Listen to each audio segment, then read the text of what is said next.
Excellencies, ladies and gentlemen. At this 80th session of the United Nations General Assembly, I'd like to speak about Africa's role in the future of this organization. However, it's impossible to do that without first considering the collective role that Africa played in its founding, which was small and relatively insignificant. Of the 51 member states involved in the founding of the United Nations in 1945, only 4 were African: Egypt, Ethiopia, Liberia, and South Africa. It is important to point out that the United Nations came into being in the aftermath of World War II because of the inability of its predecessor, the League of Nations, to avert a large-scale global conflict, which had been its guiding purpose when it was founded in 1920 at the end of the First World War. Out of the 42 founding member states of the League of Nations, only 3 were African: Liberia, the Union of South Africa, and Ethiopia. Egypt was to join later in 1937. Africa's overall participation in the organization's founding was minimal and relatively unimportant. That's because before all the other talks and meetings, representatives from a group of 40 nations gathered in Berlin for a series of discussions that began in 1884 and which led to the partitioning and formal colonization of the African continent, which is also called the Scramble for Africa. It has famously been written that past is prologue. Well, in the past, the majority of the 54 nations that now comprise Africa were never offered a seat at the table where plans for a new world order were being drawn. But, Madam President, as fate would have it, the tables are turning, and Africa's role in the authorship of whatever is yet to come for this world is going to be huge, and it will be consequential. According to this organization's own projections, by the year 2050, more than 25% of the world's population is expected to come from the African continent. Additionally, by 2050, 1/3 of all young people aged between 15 to 24 will be residing on the African continent. So you see, the future of this world is African. Allow me to say this once again a little louder for those of you in the back. The future is African.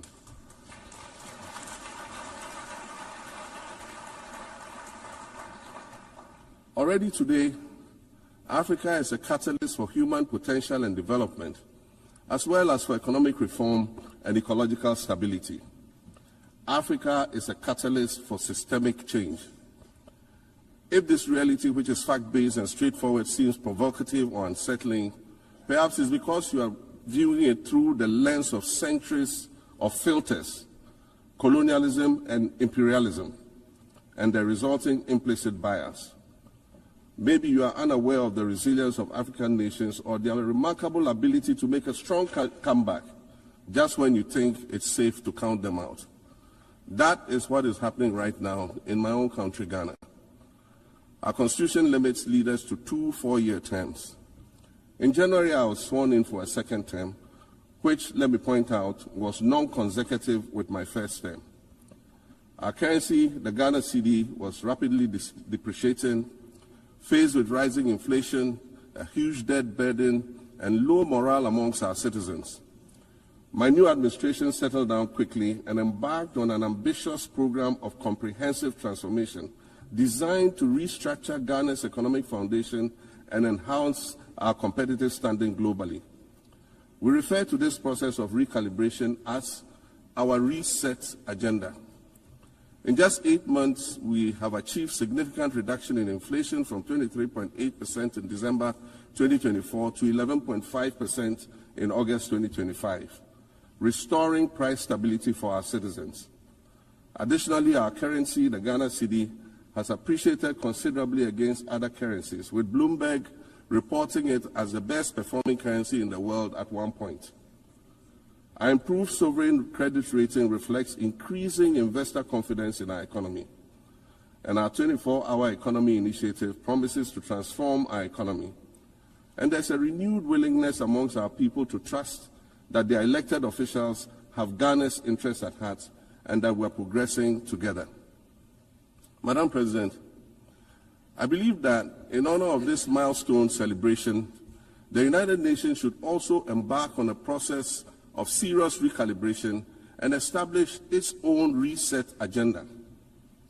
Since the organization's founding, the number of UN member nations has nearly quadrupled. And quite frankly, it is not the same world that it was back then when the UN was formed. I mentioned earlier that I began my second non-consecutive term as president this past January. My first term ended in January 2017. In that span of time, 8 years, the world has changed with such ferocity. My first days in office after my return felt as though I had just awakened from a Rip Van Winkle-style sleep. Now, no, that was only after 8 years. Imagine then what it will be like after 80 years since the founding of the United Nations. In 1945, the sun had not yet set on the largest empire in history. The most common mode of international travel was by sea. The personal computer had not been invented, let alone made portable. And television, a new convenience, was still in its infancy, albeit in black and white color. Relations between the US and the Soviet Union were turning frosty, with Winston Churchill declaring that an iron curtain has descended across the European continent. Fast track 80 years on. In today's world, hundreds of thousands of commercial flights take off and land every day. Libraries have been digitized so that volumes of literature can exist on a small device, small enough to fit inside your pocket.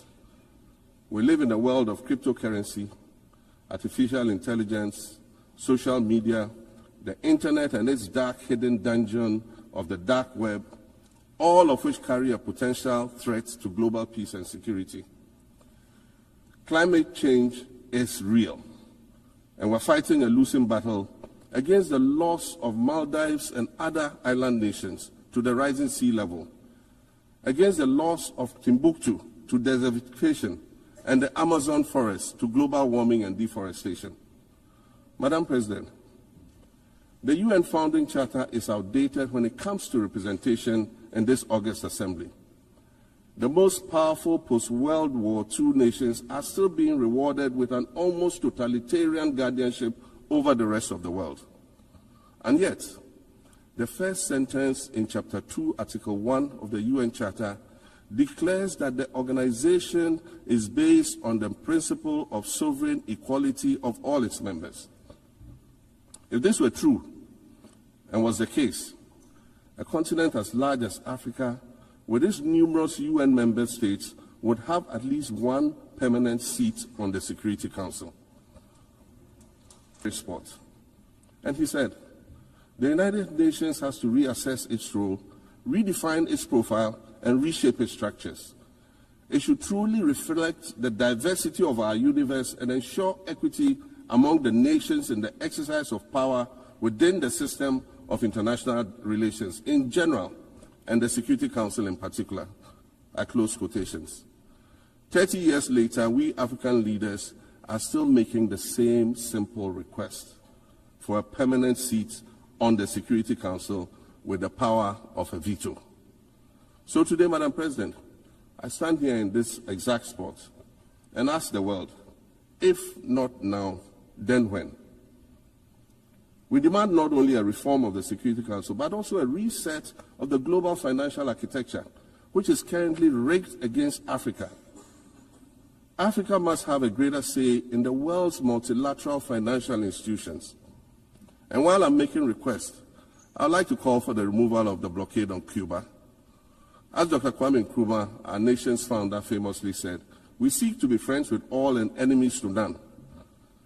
The Cuban people shed their blood on African soil in the fight against apartheid. And indeed, Cuba has been and continues to be a faithful friend of Africa. You see, the very fact that I can stand here and ask these things and say these things, and the fact that all nations can ostensibly gather here to address critical global issues, air our grievances, and express our concerns, That is what makes the survival of this organization so important. In every old city or village, you'll find a town square, or a courtyard, or a plaza that once served as a gathering space for the citizens of the community and their leaders. Meetings and celebrations were held there, as were trials and elections. And these were spaces that brought people together and held them together as a community. Sadly, time and technology have eroded these spaces.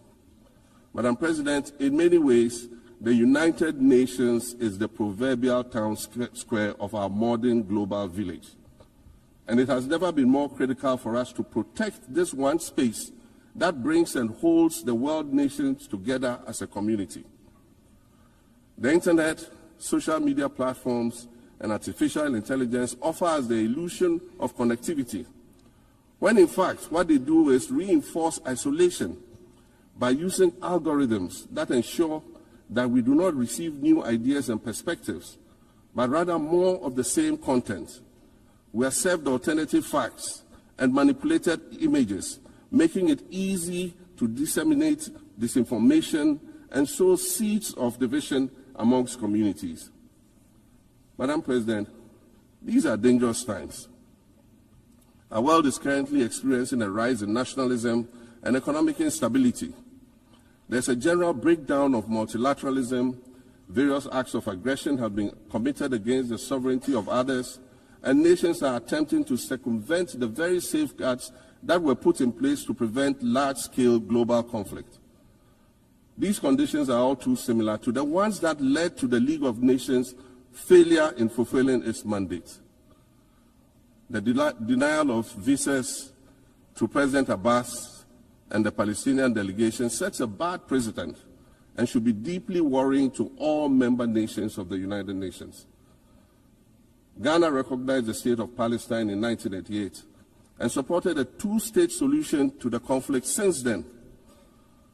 And I say, contrary to the claims of some, a two-state solution would not be a reward for Hamas. It would rather be a reprieve for the hundreds of thousands of innocent women and children and people who are facing collective punishment and forced starvation for no reason other than the fact that they are Palestinian. For nearly 2 years and for the fear of reprisals, we here in this General Assembly have been playing hide and seek with language to find the right words to help us avoid or excuse what we all know is taking place in Gaza. But here is the thing, it doesn't matter what you call it. If it looks like a duck, it swims like a duck, and quacks like a duck, well, then it must be a duck. The crimes in Gaza must stop.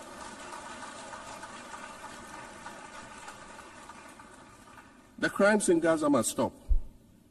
Madam President, I also want to draw particular attention to the conflict in Sudan, which this body has described as the world's largest humanitarian crisis. 12 million people have had to flee their homes.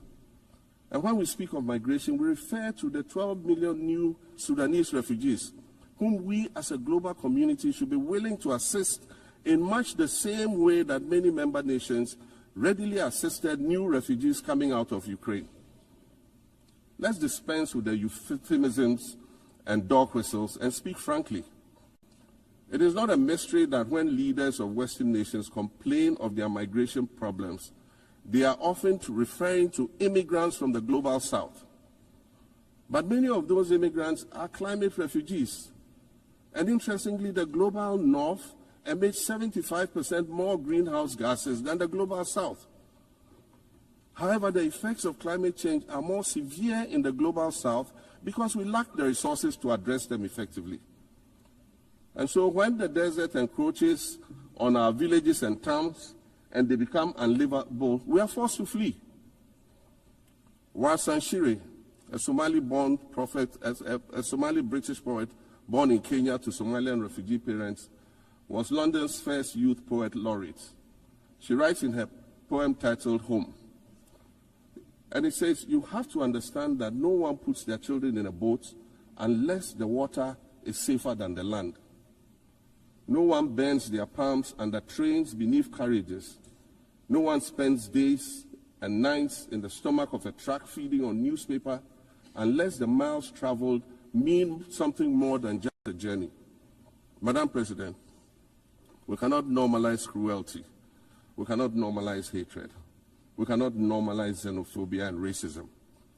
If we're going to tell a story, let's not tell it slant. Let's tell all the truth.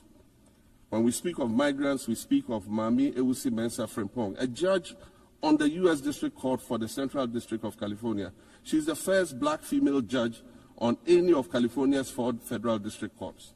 She was born here in America to immigrant parents from Ghana. We speak of Peter Bosman, a medical doctor in Ghana who moved to the town of Piran in Slovenia in the 1980s and later became the first black mayor of Piran, the first black mayor in Slovenia and in the whole of Eastern Europe. We speak of T. Michael, the iconic Ghanaian Norwegian artist and designer. And of course, we speak of the late Kofi Annan, former United Nations Secretary General.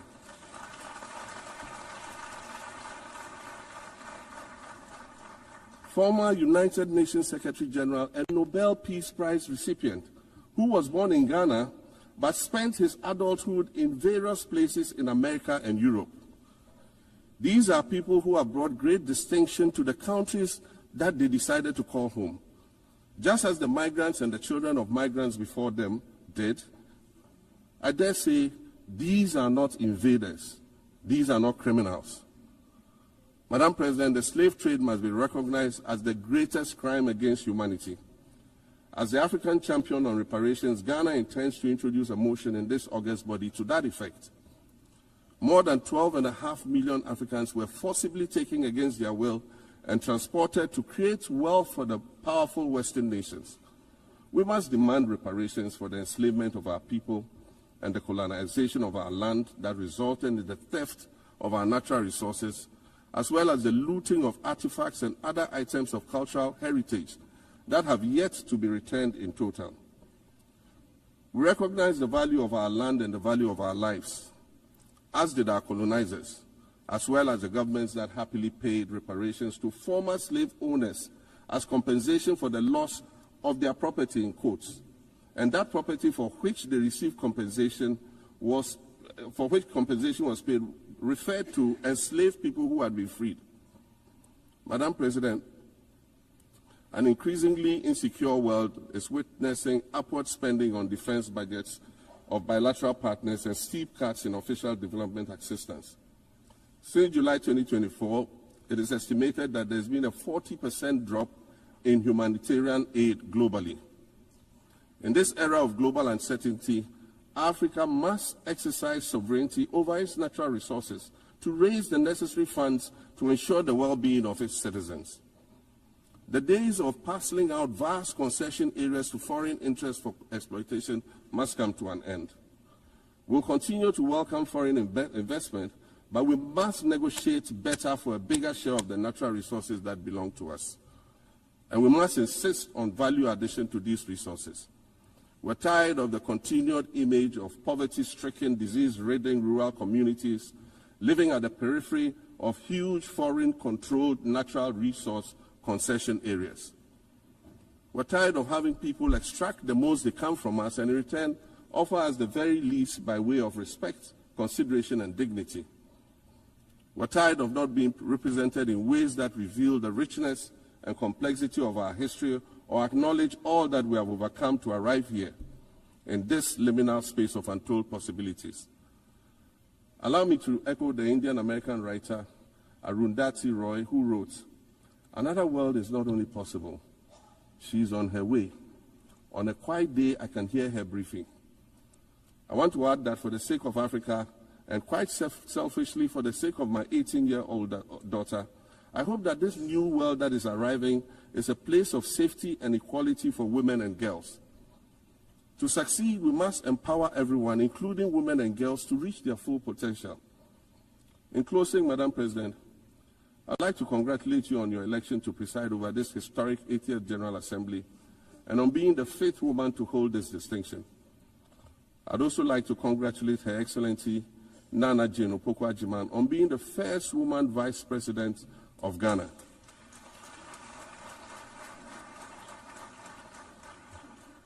Now every Ghanaian girl knows the heights to which she can ascend.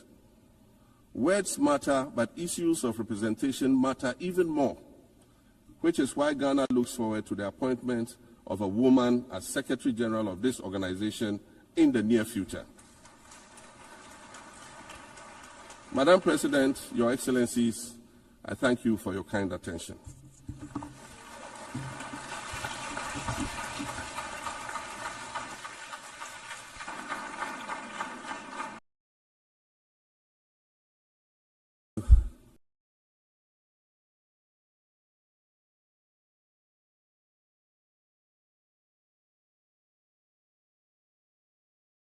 Hello, Munianum Ghana fire woman on this is fire ba ama yesi ni sika de fra no ne de akọ Ghana eye so simple a brebia nim na uyusu lemfa app no de send sika akọ Ghana eye free, zero transaction fees. Oh yenye wo hwe obi abusa wo hwe se uwo UK uwo Europe uwo Canada anase uwo USA meso se yenyusu lemfa app no nyemfa send sika nyemfa nkọ Ghana na obenya what 2% what cash back which say lemfi tawachi what I say a promotion e koso be ko awiye 30th September busumi ye ni nyina na say your first time and we use lemfi app no e dey send sika dey ko Ghana me so say obesu what me referral code no I free man ni nyina na say o send €50 £50 lemfi say obama what 2% cash back and then your friend what lemfi tawachi afi me nua senti lemfi tawachi promo no lemfi say me san kan kire wo say o send €250 ubenya €5 cash back o send $450 so ubenya what €9 cash back na o send €950 so ubenya what €19 cash back what I say afi so 2% cash back no ubetimi a spend it ubetimi a save ubetima what asan send bill no you should lemfi app no na so send there nyam more opportunities in your lemfi tawachi promo no we say send more ne save more what you want here kika ho ne ko download lemfi app no e Play Store na say App Store na also enjoy 2% what cash back if you say lemfi tawachi.